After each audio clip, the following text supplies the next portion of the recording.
Good morning and happy Sunday, everybody. My weekend of Mike comes to a close today, but that's okay. It's been awesome so far. First of all, before I get in, I wanted to show my latest. Let's see here. Mia Hamm. I sent this off to private signing. This card came in the Vermont collection, and I looked and she doesn't do TTM, but there was a private signing happening right then. So I got that back. Still just waiting for my Nolan Ryan rookie to come back from his foundation. Let's jump in. This is my Clearing the Bases weekly series. Every Sunday morning, I do a series of topics from the past week that were interesting, but I didn't get a video out on them. So we touch briefly on a bunch of different topics, and let's go.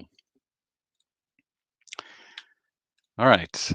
First of all, you may recall, I think it was last week or the week before, Heritage is auctioning off the Hank Aaron 715th home run plate and bases. Current bidding at about $53,000 with buyer's premium. But, big but here, the Braves believe that they own third base. So they sent a cease and desist letter uh, to Heritage saying that they are actively auctioning off items that were obtained by improper or illegal means or auctioning off knowingly unauthenticated items. And I believe the second part is what the problem is. Atlanta is asking Heritage to pull the auction because they own the third base item. The third base. Uh, it's. I thought it's here. Here it is down here. It's not. Where was it? I might have been looking at a different article. But anyway, the Braves have the third base item in the third base in their museum.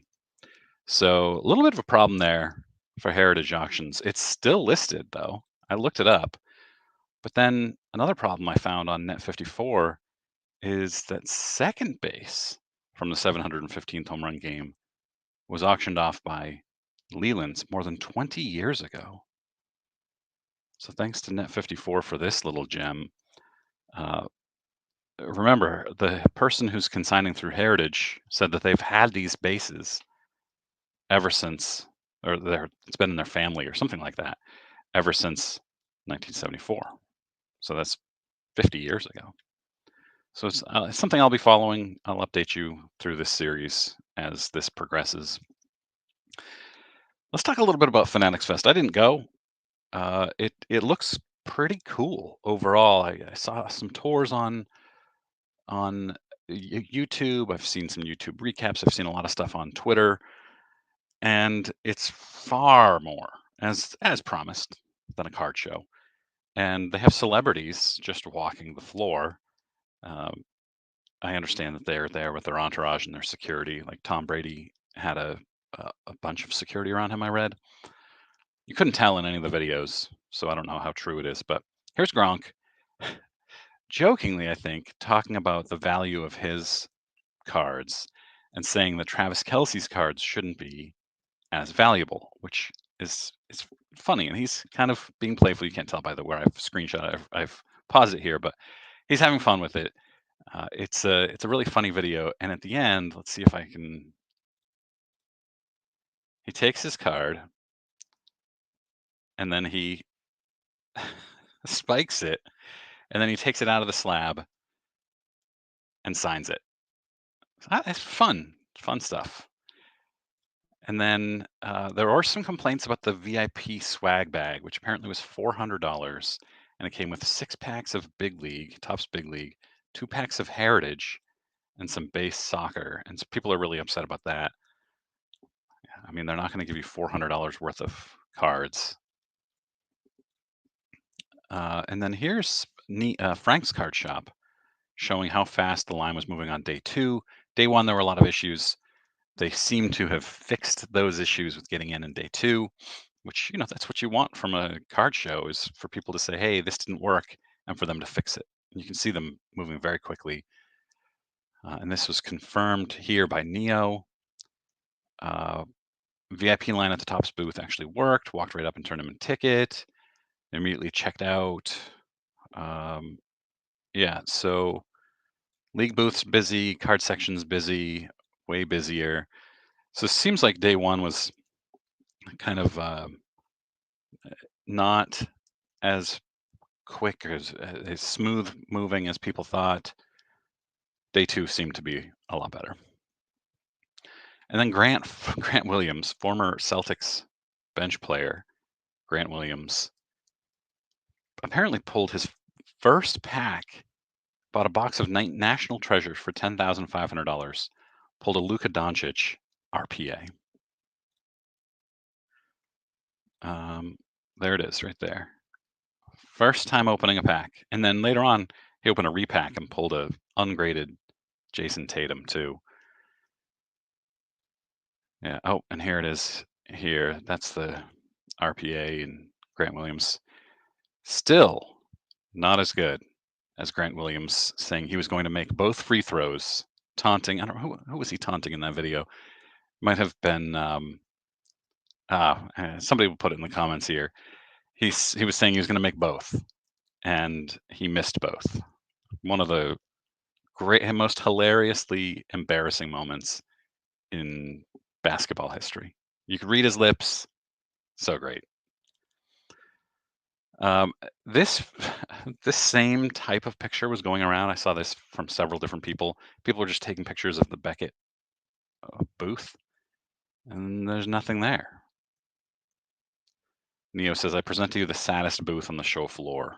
Yeah, I might go to this show next year. It's not that far of a drive. It's like 5.5 hours from me, whereas Chicago is 16 to go to the National. I just love the YouTube get together at the National, so we'll see. Maybe I'll do both. Probably not.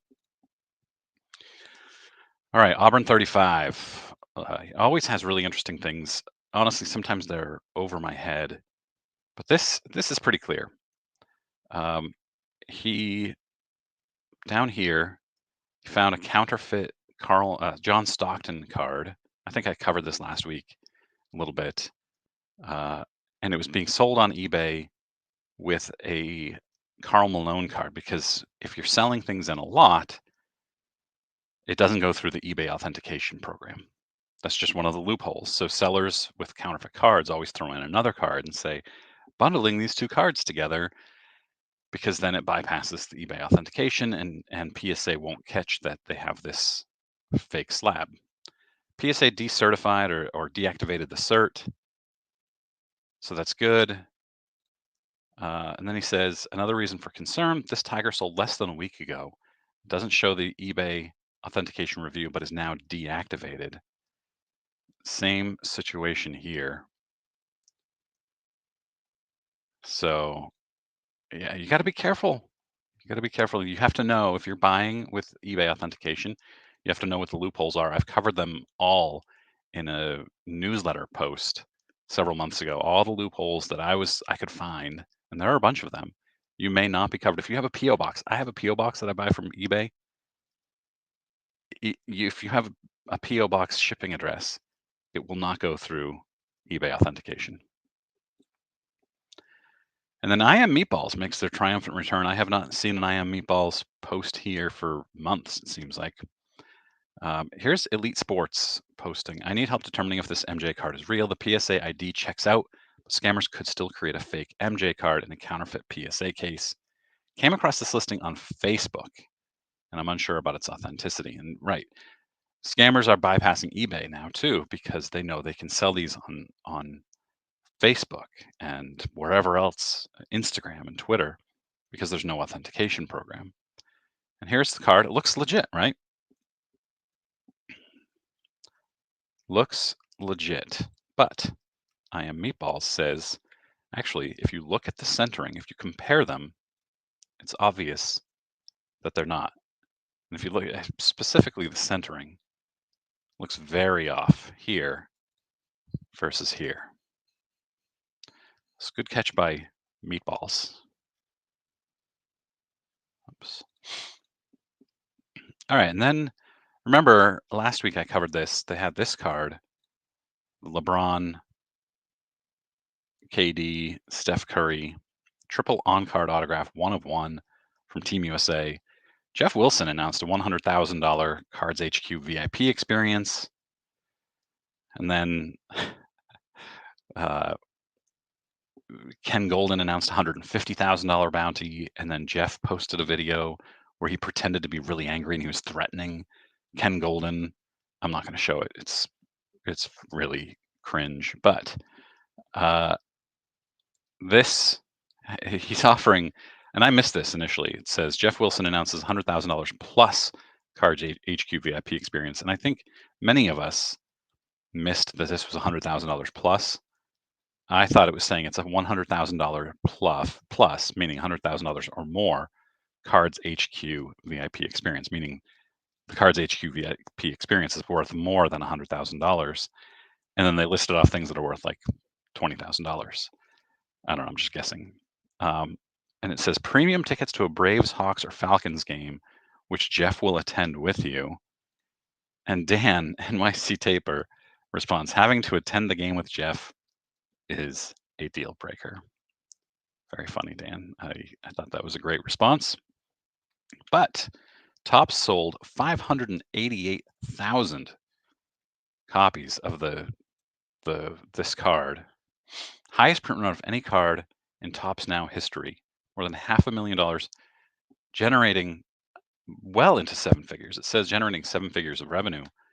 But if you're assuming $8, which is the low end, you're talking $4 to $5 million of revenue for one card. Yeah, and it's straight up lottery. It's a gamble. They also sold 88,735 copies of this card. Again, people were hoping for the autograph. And now we have this Mallory Swanson Topps Now number to 10 on card autos, which I'm guessing they're going to do the same thing where they release, the card without the autograph, and they'll say we'll add these in. It's really smart by Topps. It's really smart. And here's just your standard old. We've seen this so many times. Topps forgetting to put an autograph on the card. It's kind of old hat now. Got a lot of attention on Twitter though. All right, let's get to some fun stuff here. 1956 Topps complete set. Number 20 on the PSA set registry with an 8.02 GPA. Sold for $111,000. Yeah, that's pretty cool. You got an 8 Ted Williams, you have an 8 Jackie, 8 Mantle, 8 Koufax, 8 Clemente. Very cool. 111,000. The Willie Mays rookie card that I covered last week, the 51 Bowman, sold for $390,000. Some interesting facts here from Sports Collectors Daily. This is the highest graded example to appear on the auction block in more than 15 years. Of course, this is a PSA 8.5. There are no 10s and only 8 9s, and none of those 9s have appeared on the auction block in more than 15 years. So yeah, if this is a card you wanted in really high grade, this was your opportunity. 390 grand. Remember last year at some point, I don't remember when, these one of ones printed on the back appeared on eBay under the seller name DFW Card Shark. I covered this pretty extensively in this series right here. Topps is now suing. They know who it is, and they're suing the person who had these. His name is Timothy Dodd. He's from Arlington. Sold more than $100,000 worth of these cards. He unlawfully took the misprinted cards with the intent to deprive Topps of the property. When Topps discovers any mistakes with his trading cards, it places the misprinted cards in a secure disposal area at a printing and production facility in Sunnyvale, Texas. Not as secure as they thought. Topps then has the misprinted cards removed, destroyed, and eliminated. That facility, Sports Collectors Daily lays out what all this is. Most, if not all, of the $107,000 in transactions dot completed over the course of that year. So this was 2023, were items he was not authorized to possess or sell, and he obtained them by unlawful means. Yeah, I mean, Topps has to sue them, or this will just keep happening. They also need to figure out how to protect against this type of theft. And then here's a fun one. Again, Sports Collectors Daily. Two in trouble for barcode switching on sports card boxes. This is your standard Target thing where they're just switching barcodes out. No big deal, but this is this is what they uncovered. Look at that table of stuff. Matchbox cars, sports cards, mostly Matchbox cars, and sports cards. Thousands of them. Still unopened. You can see a box of Flux here. Maybe Chrome. It's tough to tell. Yeah, I just thought this picture was awesome. All right, now here are some articles that I really like this week that I'm putting in my newsletter.